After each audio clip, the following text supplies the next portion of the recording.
So I've been talking to some lawmakers in Washington about such things, about protection of digital identity. And one of the notions I've been toying with, maybe you can tell me what you think about this, is that the production of a deep fake, the theft of someone's digital identity to be used to impersonate them should be a crime that's equivalent in severity to kidnapping. That's what it looks like to me. Because if I can use your daughter's voice in a real-time conversation to scam you out of your life savings, it's really not much different than me holding her at gunpoint and forcing her to do the same thing. And so, I don't know, like if you've given some consideration to severity of crime or even classification, but theft of digital identity looks to me something very much like kidnapping. What do you, like, any thoughts about that? Yeah, for me, I would simplify it a little bit. That using Section 230 or the First Amendment to try to claim that the use of our personal identity to do something online when it's a crime doesn't make sense. So if it's being used, we want to simplify this first. We don't need a broad-based rule on identity necessarily before. We simply state that if someone's using this for a crime, it's a crime, and that is going to be prosecuted if you're caught and detected. Which then goes back to actually catching and detecting that. The way that ultimately uses the pre-existent legal framework and doesn't require much of a move.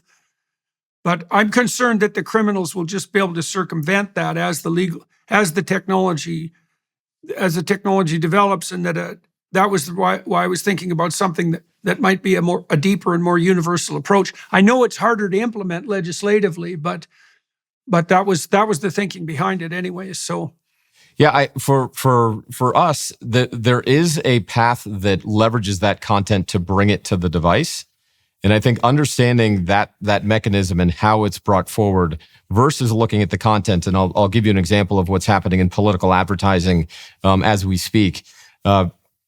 Understanding the pathway for how that content is delivered is ultimately how we get back to the criminal or the entity that's using that to perpetrate the crime. The actual creation of the content is incredibly difficult to stop. It's when it moves out to our devices that it becomes something that we need to be really paying attention to. So in political advertising up to October of this past year, our customers asked us to flag the presence of AI source code. So the idea there was they didn't want to be caught holding the bag of being caught being the server of AI-generated political content, right? Because that just, it looks bad in the news. Someone's letting someone use AI. It's going to wind up being disinformation or some form of deepfake. By October, we essentially stopped using that policy because we had achieved greater than 50% of the content that we were scanning had some form of AI. It may have been to make the sun a little more yellow, the ocean a little bit more blue. But using that as a flag, right, to understand what's being delivered out, once you get over 50%, you're looking at more than you're not looking at. That's not a good automated method to execute on digital safety. So as we move forward, we have a reasonably sophisticated model to detect deepfakes. Very much still in a test mode, but it's starting to pay some dividends. And unquestionably, what we see is using the idea of deepfakes to create fear is significantly greater than the use of deepfakes. Now, that's limited to a political advertising conversation. We're not seeing a lot of deepfake serving in information, or certainly not in the paid content side. But the idea of fearing what's being delivered to the consumer is very much becoming part of a mainstream conversation. Yeah, well, wasn't there some insistence from the White House itself in the last couple of weeks that some of the claims that the Republicans were making with regards to Biden were a consequence of deepfake audio, not video, I don't think, but audio? If I got that right, does that story ring a bell? And I think where we are at this stage in technology is very likely there is plenty of deepfake audio happening around the candidates. So whether you're Donald Trump or Joe Biden, or even local political campaigns. It's really that straightforward. I think on the video side, there are going to be people working on it left and right. I think it's the idea of using that as a weapon to sow some form of confusion among the populace. Some doubt. Right. Some doubt is going to be dramatically more valuable than the actual utilization of deepfakes to move society. Oh, you do, eh? So you do think that even if the technology develops to the point where it's easy to use, so you think that it'll be weaponization of the doubt that's sowed by the fact that such things exist. And we've been watching this for a very, very long time, and our perspective is coming at this from a digital crime and a safety in content. Safety in content typically means don't run adult content in front of children, don't serve weapons in New York State. They're not going to like that. Don't have a couple walking down the beach in Saudi Arabia, right? Their ministry of media is going to be very unhappy with the digital company that's bringing that kind of content in. Eye of the beholder, safe content, drugs and alcohol, right? Targeting the wrong kinds of people. So we look at this from a lens of how do you find and remove things from the ecosystem? If we continue down the path that we're on today, most people won't trust what they see. And so we're discussing education. They're going to self-evolve to a point where so much of the information that's being fed to them is just going to be disbelieved because it's going to be safer to not go down that path. I'm wondering if live events, for example, are going to become once again extremely compelling and popular because they'll be the only events that you'll actually be able to trust. I think so. I mean, I think it's also critical that we find a way to get a handle on kind of the anti-news and get back the entities promoting trust in journalism. That is a very meaningful conversation, and it is something that we need to try to get back to. It's much less expensive to have automation or create something that's going to create some kind of situation where people continue to click. That's a terrible relationship with the digital ecosystem. It's not good for people to have that in their hand. And with the place where digital crime is today, if you're a senior citizen, your relationship is often net negative with the internet. Right, you may want to stick to calling your kids on voice over IP where you can see their face.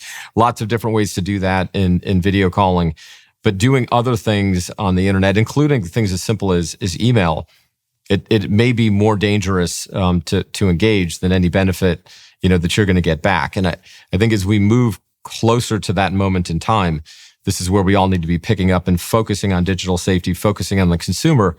I think corporates are going to have to engage on that. Okay. So let me ask you a question about that, because one of the things I've been thinking about is that a big part of this problem is that way too much of what you can do on the net is free. Now, the problem with free is that, let's take Twitter, for example. Well, if it's free, then it's 20% psychopaths and 30% bots because there's no barrier to entry. And so maybe there's a rule like this, is wherever the discourse is free, the psychopaths will eventually come to dominate, and maybe quite rapidly. The psychopaths and the exploiters, because there's no barrier to entry and there's no consequence for misbehavior. So we're putting together a social media platform at the moment that's part of an online university, and our subscription price will be something between $30 and $50 a month, which is not inexpensive. Although compared to going to university, it's virtually free. And we've been concerned about that to some degree because it's comparatively expensive for a social media network. But possibly the advantage is that it would keep the criminal players at a minimum, right? Because it seems to me that as you increase the cost of accessing people, you decrease people's ability to do, low cost, multi-person monitoring of the sort that casts a wide net and that costs no money. So what are your thoughts about the fact that so much of this online pathology is proliferating? Because when we have free access to a service, so to speak, the criminals also have free access to us. Am I barking up the wrong tree, or does that seem... No, does it mean that the internet is going to become more siloed and more private because of that? I think it's going to go in two ways. So one, you will find safety in how much money you spend. And that's already true. So when there are paywalls within even large news sites, the deeper you go into the paywall, the higher the cost to reach the consumer, right? Not just coming from the consumer, but even through with advertising and other content producers, the lower the activity of the criminal, because it's more expensive for them to do business. That is true. Right. That's been true. Okay. True throughout. I think the other requirement, because we're very acclimated to having free content, is that the entire supply chain is going to have to engage. So when you think through who is responsible for the last mile of content that's able to reach our devices inside of our home, right? Is that the big telcos? Is that the companies that are giving us Wi-Fi and bringing data into our houses?